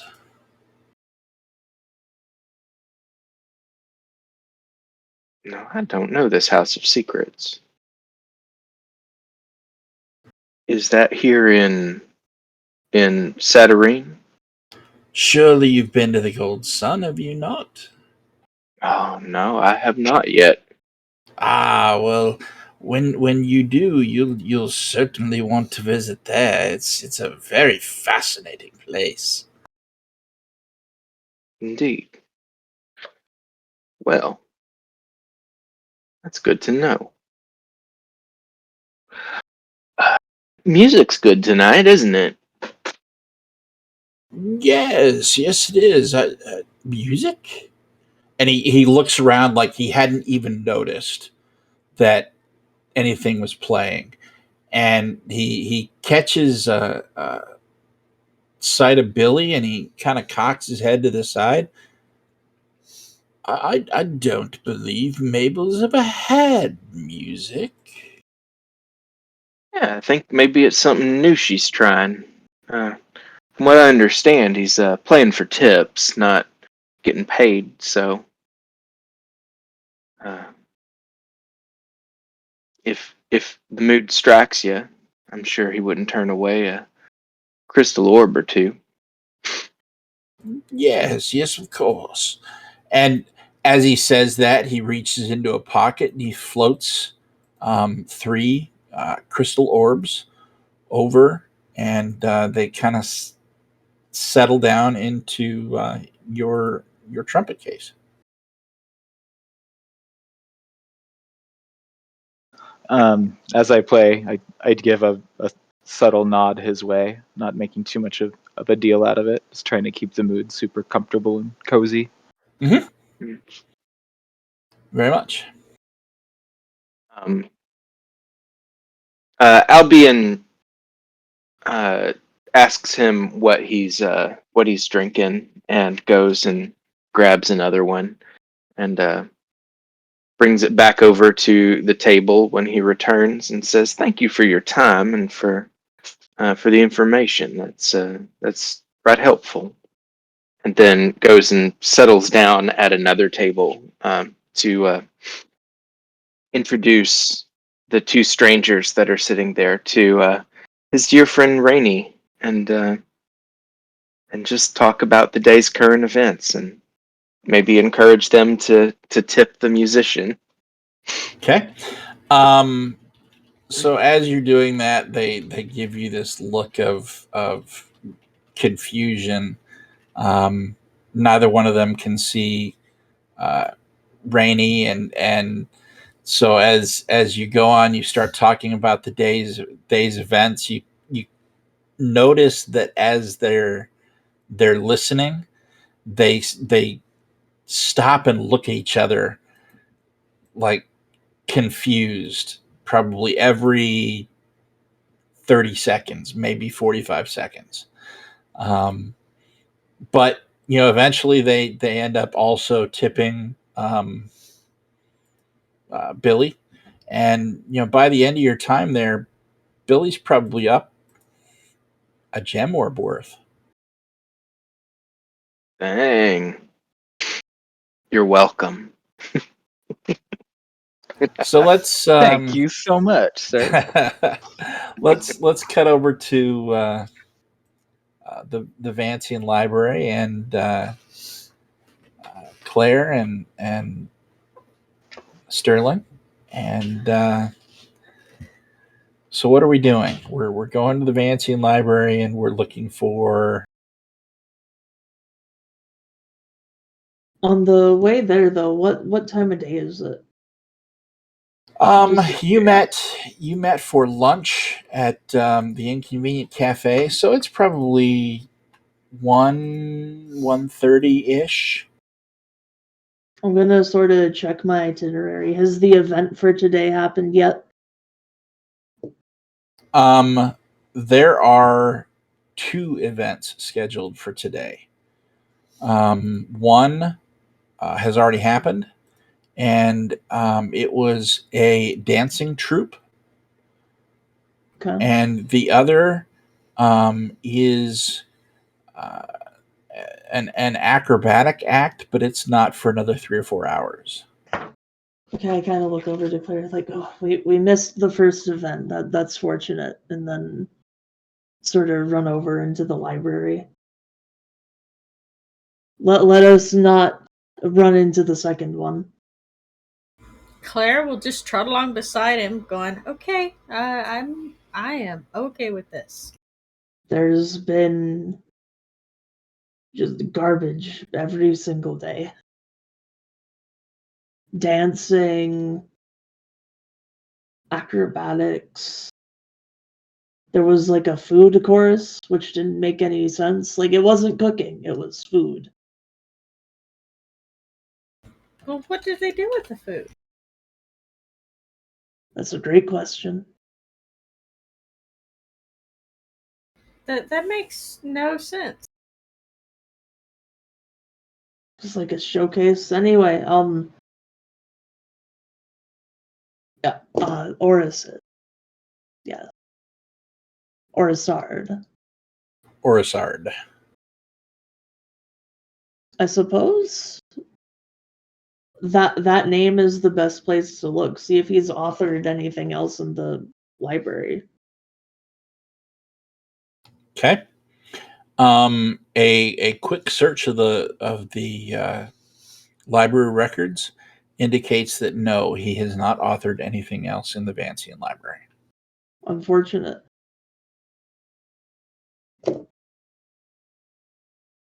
Let's see.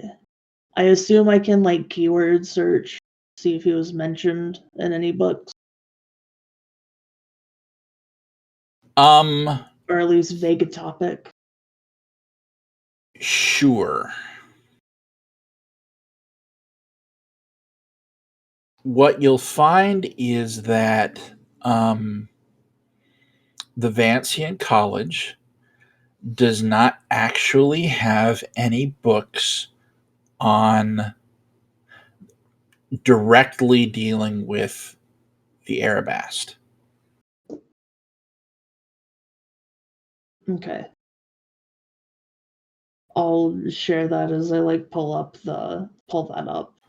The closest thing that you've got is that Relics of the Lost Ones, right? So and that's not really dealing with the Arabast, that's dealing with their stuff, or the stuff that they left behind. Does that make sense? Yeah. So like if you're looking for a person or something that's tied to them, there's nothing there. And it's not that the Vancian College doesn't have like sections on biographies or anything like that. There's tons of that, but there's nothing on the Arabast.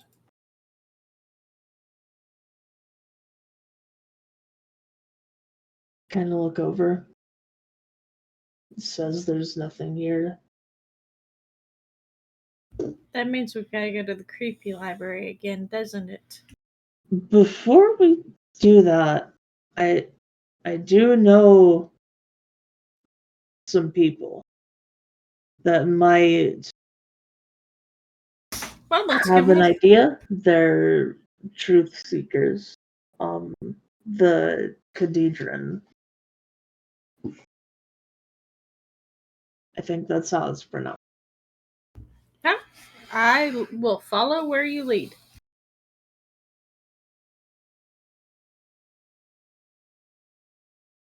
I don't know if we ever established like whether they meet or how to find a member of the Cadedran. I We feel like did in not. character, though, I'd know. In character, I'd probably have a clue. So we did not.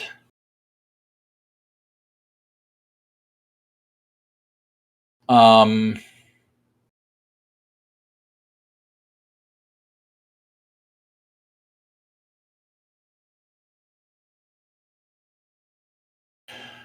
the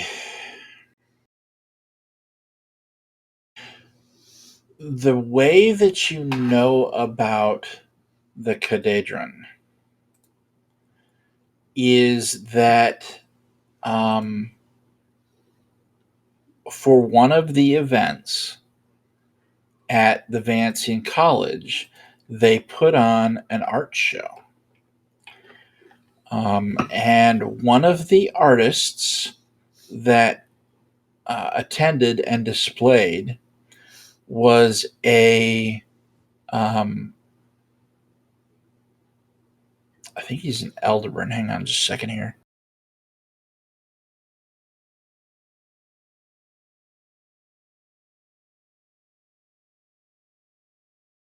Excuse me, he's a Zealot. And his name was Somin. Somin. Somin.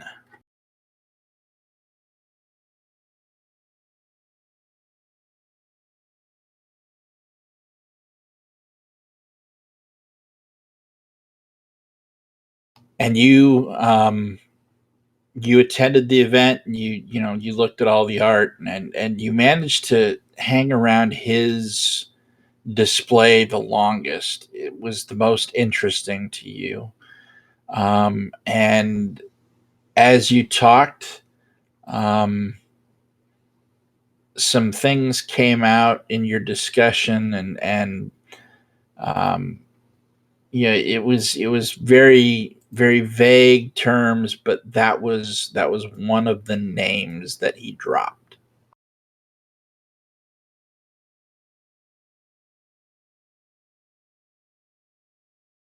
Okay, I do have the level of connection with them. Is that pretty much that? Knowing they exist? Knowing that he exists and knowing that you can find him in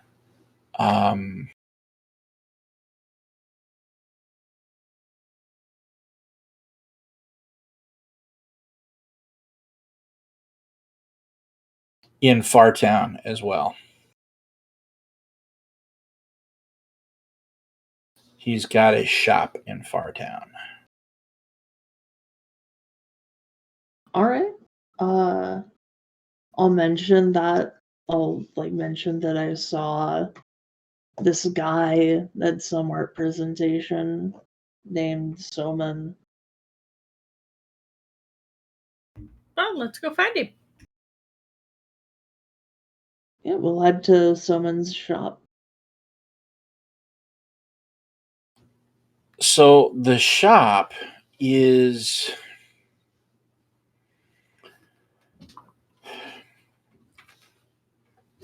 the buildings around it are very sturdy buildings. They're all, the brick and the wood and traditionally built stout homes and businesses. Okay. His shop, or maybe his home, or maybe it's both, you're not sure, looks almost like a very tall tent made out of extremely ornate rugs. Lots of color, lots of swirls everywhere, tassels and beads, and I mean the entryway is one of those bead curtain kind of things, but it's not all wooden beads. It's got some jewels that catch the light of the sun and reflect it, and um, sparkle and all that. So, I mean, it's very it's almost Middle Eastern in feel. And as you walk up to it, there's a sound almost like a wind chime, but there's no wind chime outside the structure.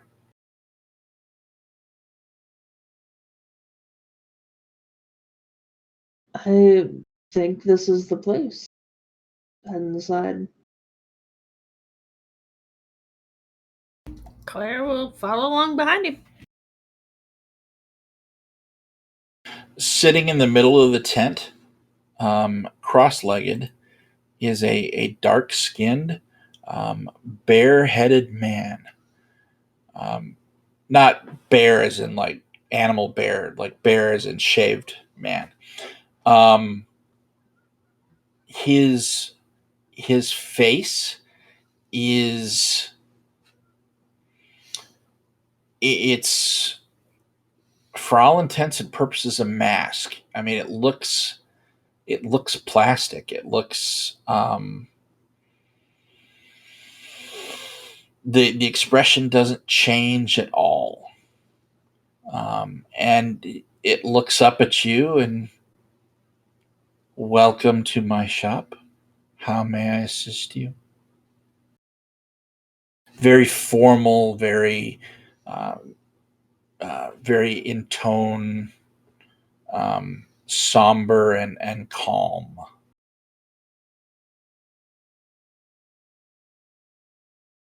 Soman, right?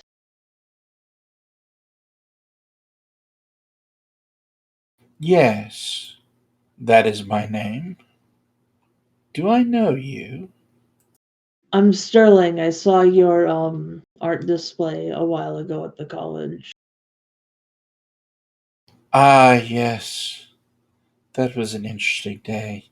Your chancellor is strange. That's one way to put it. How may I assist you, young Sterling? I'll kind of look around the shop. What's he selling in here? Or what's it kind These of... are all sculpted art. There's no, I mean, he's not into painting, he's not into bead making, none of that stuff. This is all Okay. kind of not even really statues. I mean, there's no humanoid or recognizably human looking art. It's all abstract. It's all um, material based. So you see, there's for instance, a piece of art that's kind of a spiral that's formed in the air, suspended by the point of the spiral, and it's a fusion of materials between onyx and amethyst. Okay. So it's very much like I said, it's very much the abstract, but it's abstract of materials, abstract of shape. Um, there's no utility, there's no portraitry or anything like that. I'll sort of look back to him. I remember you have connections with, or more connections than I, with the Cadadran. I'm sorry. And as he says that, he looks around um, to see who else is around.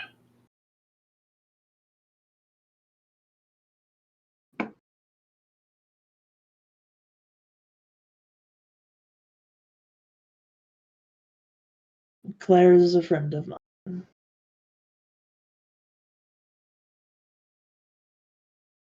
Claire will just kind of give him a smile and a wave of her fingers. He inclines his head in a show of respect. I And he stops. Very well. And as he says that, the entire tent is shrouded in darkness. The entrance and the side entrance all have rugs that come down and just very unceremoniously flop down from somewhere up above. And the entire tent is plunged into darkness. And after that happens, there are several small stones that are set on the ground at strategic places around the room that begin slowly getting brighter at light and lighting up the space.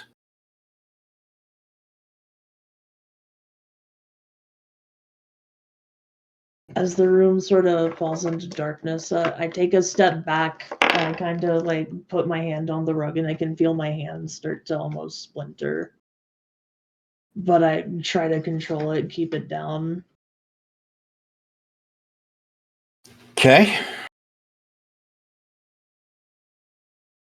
Like not knowing what he's gonna do now that I said that.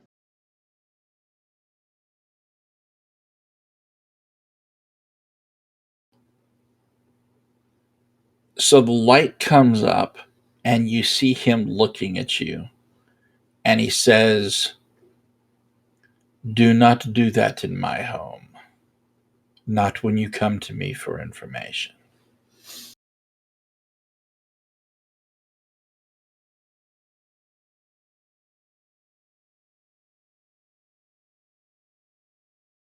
Very well.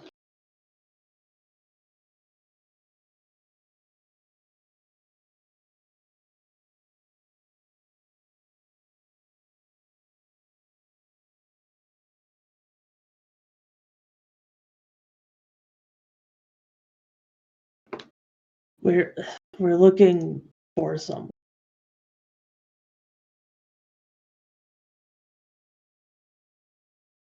Or at least figure out whether or not they're dead.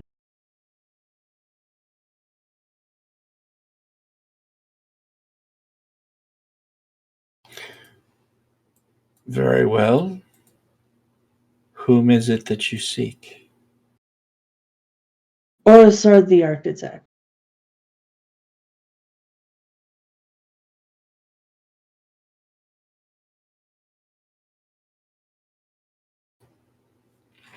The architect, you say?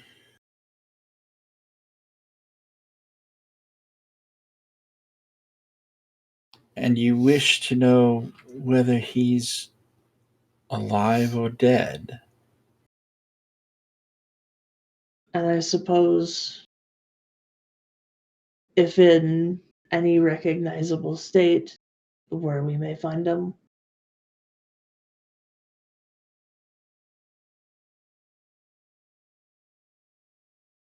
So the mask doesn't move, but you get the undeniable sense that he just started to smile. And why is it that you seek the architect? Because he wrote a book. He turns and looks at you as if noticing you for the first time, really. Really? What book did he write, my dear?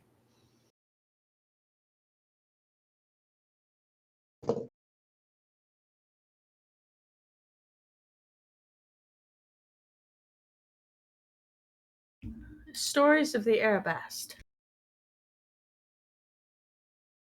It made for interesting reading.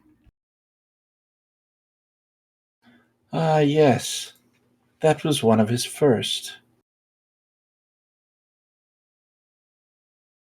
We also think he received messages from Vislae.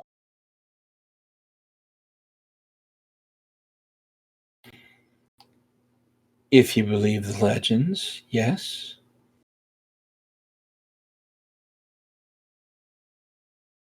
Why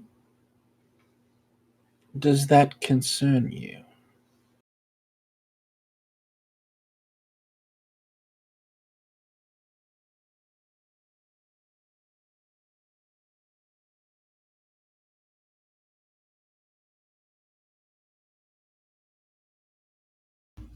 Because history leads to the future, and someone is doing their best to ensure that it concerns us. Can you help us find this person?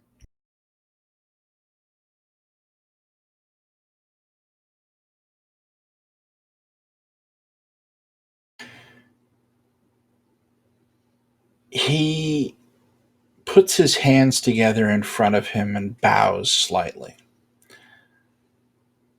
Sadly, lady, I do not believe I can. He passed from this world a long, long time ago. However, there are those who may yet be able to help you if you seek the knowledge that he carried. Knowledge is always a valuable commodity to a Goetic and a Vancian.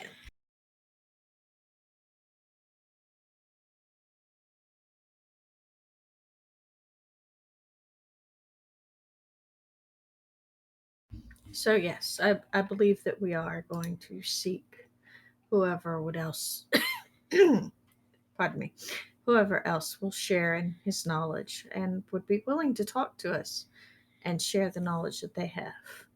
Of course, I also understand the value of a good trade.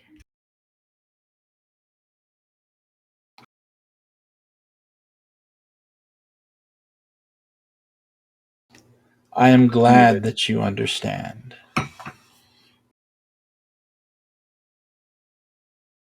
What is it that you offer?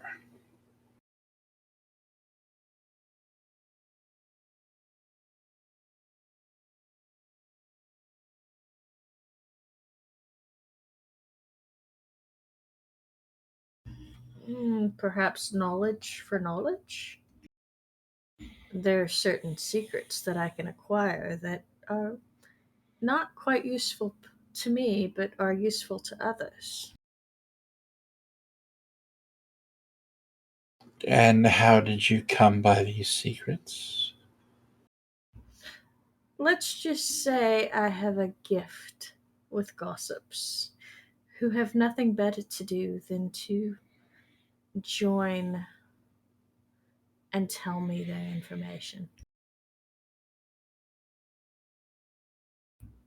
An actual theater full of them, if you really want to know the truth.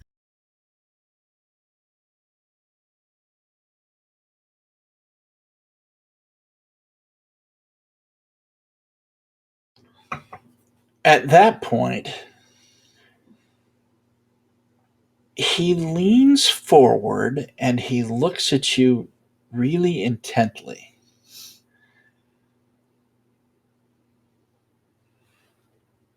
So you're the one that he saved.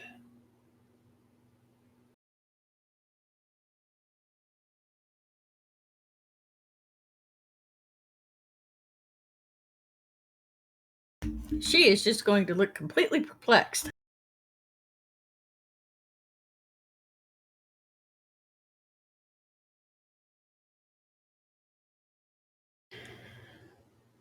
You should seek the counsel of Fagor the Whisper.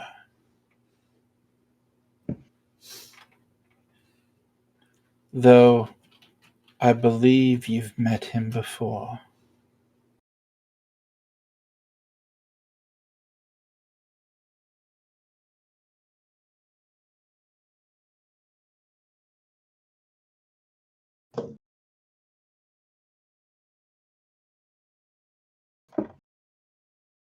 Search for the one with green eyes.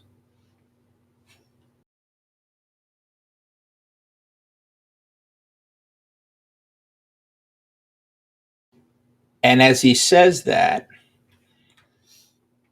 he vanishes. The carpets come up on their own, and the stones that had lit die out. There's nobody in the tent that you can see. Claire is going to turn to look at Sterling. You know, Vislae seemed to have a touch for the dramatic, don't you think? It's in our nature. Who is Fargor?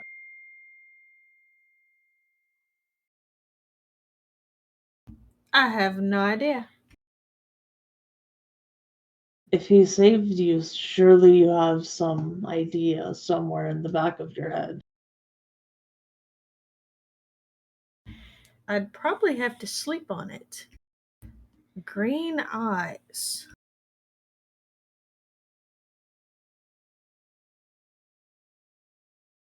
Rena.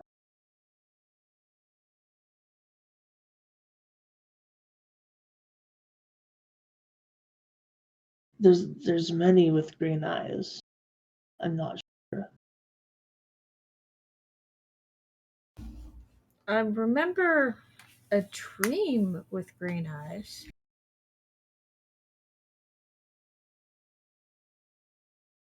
Well, let's go find Billy and Albion. That might be a good idea. Green eyes. Maybe they wouldn't be able to identify who Fargor the Whisperer is. I have green eyes sometimes, but I don't know the Fargor the Whisperer.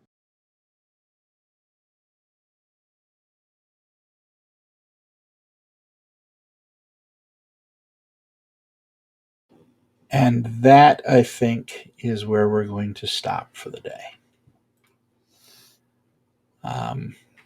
We will find out what happens when our Vislae get back together and compare notes next time in 2 weeks. If you can't wait that long for more Invisible Sun, feel free to hop on over to Manapot Studios next Sunday at 4:30 for the Hole in the World, because every Sunday is Invisible Sunday. And from our Citadel to yours, happy gaming. Happy gaming.